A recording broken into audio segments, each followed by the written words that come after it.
Assalamualaikum, moshi sobat oke. Saya Rifki. Sekarang saya tinggal di Jepang nih guys.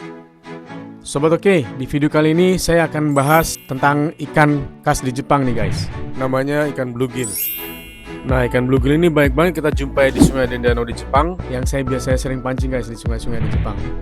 Pengen tahu lebih lanjut tentang ikan spesial ini di Jepang? Yuk disimak sampai akhir videonya ya.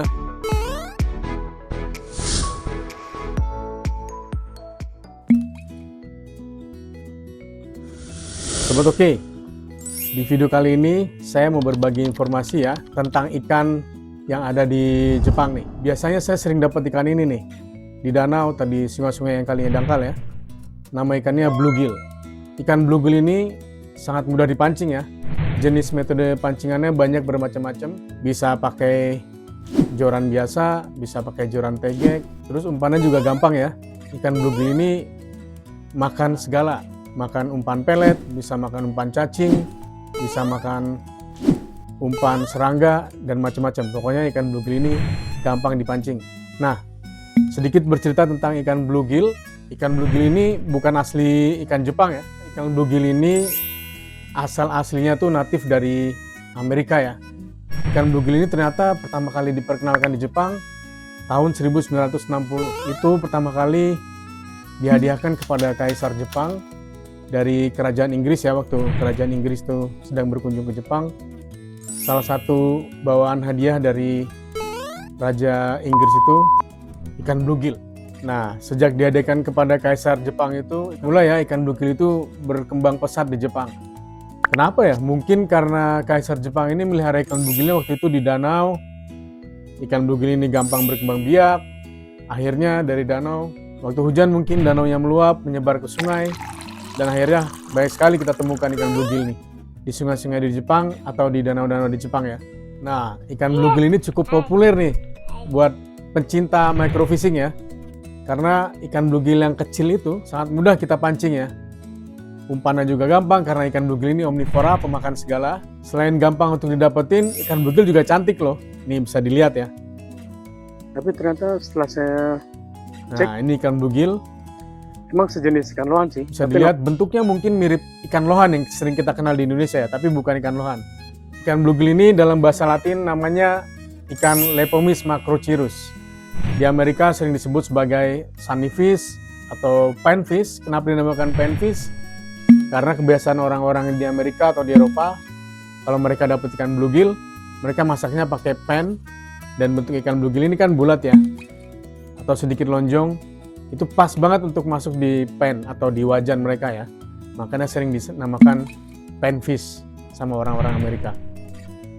Satu fakta unik tentang ikan bluegill, ternyata di Jepang ini ikan bluegill bukannya menambah kekayaan biotik di Jepang, tapi ternyata ikan bluegill ini juga jadi invasif ya. Dia memakan ikan-ikan kecil natif Jepang yang akhirnya berkurang banyak jenis-jenis ikan natif dari Jepang sendiri. Saya pernah waktu mancing di Osaka tahun 2006 dapat ikan bluegill banyak. Saya makan, saya tunjukin ke teman orang Jepang, "Wih, kenapa dimakan itu ikan bluegill?" Jadi mereka kaget.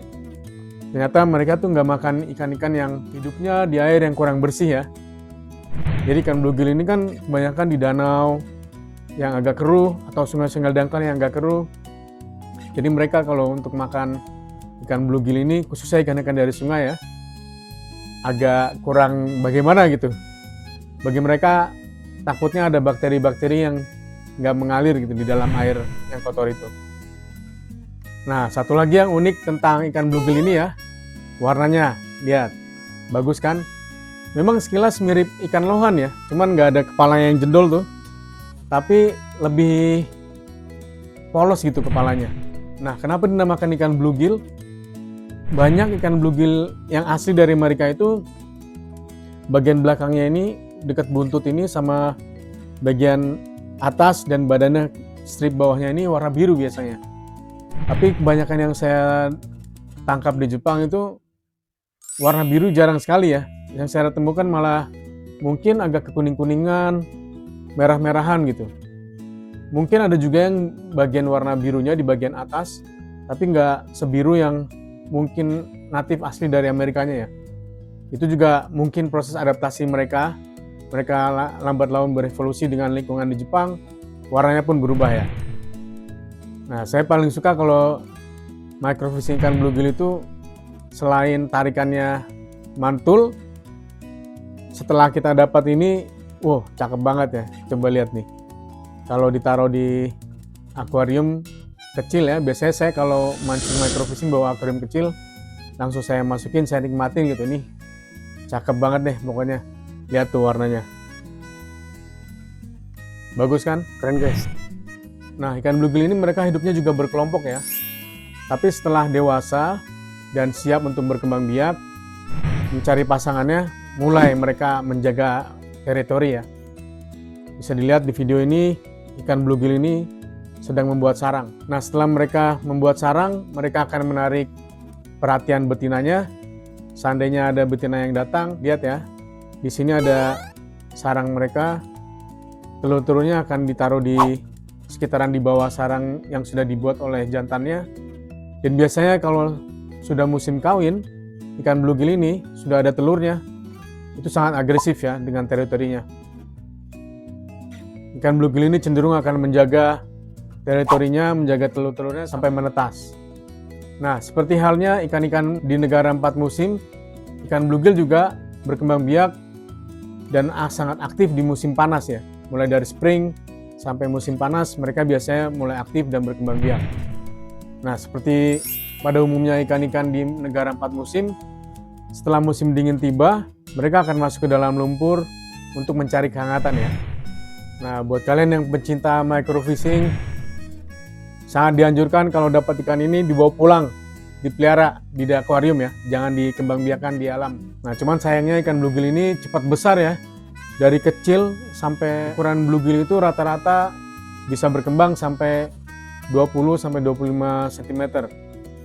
Nah, ini ikan dewasa yang besar ini bisa sampai 25 cm. Makanya kalau kalian mau melihara ikan bluegill di akuarium, harus dipersiapkan akuariumnya ya. Soalnya ikan bluegill ini sangat cepat berkembang pesat.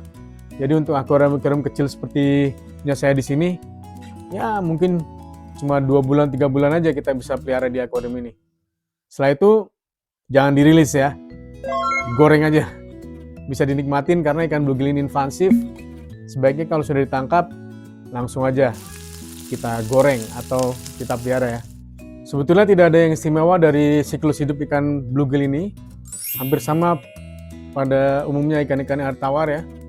Setelah mencapai usia dewasa, berkembang biak, bertelur lagi, dan kalau di negara 4 musim, pada musim dingin mereka akan masuk ke lumpur, mencari kehangatan.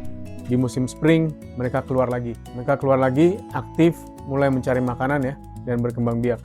Nah, yang unik untuk ikan bluegill ini, lihat ya, ini ada di bagian insangnya ini, ada bagian hitam, yang ternyata ikan bluegill ini, bagian hitam ini bisa seperti ikan cupang ya.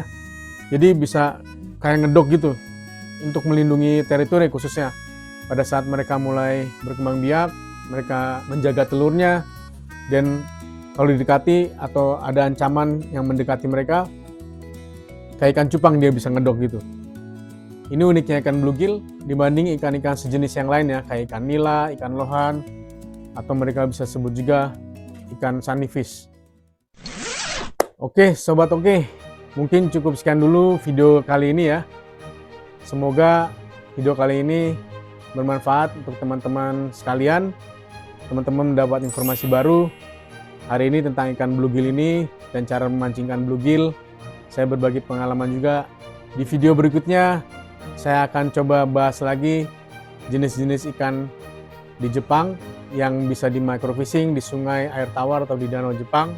Saya coba bahas, mungkin informasinya menarik buat teman-teman sekalian yang ingin tahu bagaimana jenis-jenis ikan air tawar di Jepang ya. Oke, sobat oke. Buat kalian yang suka dengan video ini, jangan lupa like, komen, share, subscribe guys. Sampai jumpa lagi di video Oke Sibdes berikutnya. Assalamualaikum warahmatullahi wabarakatuh.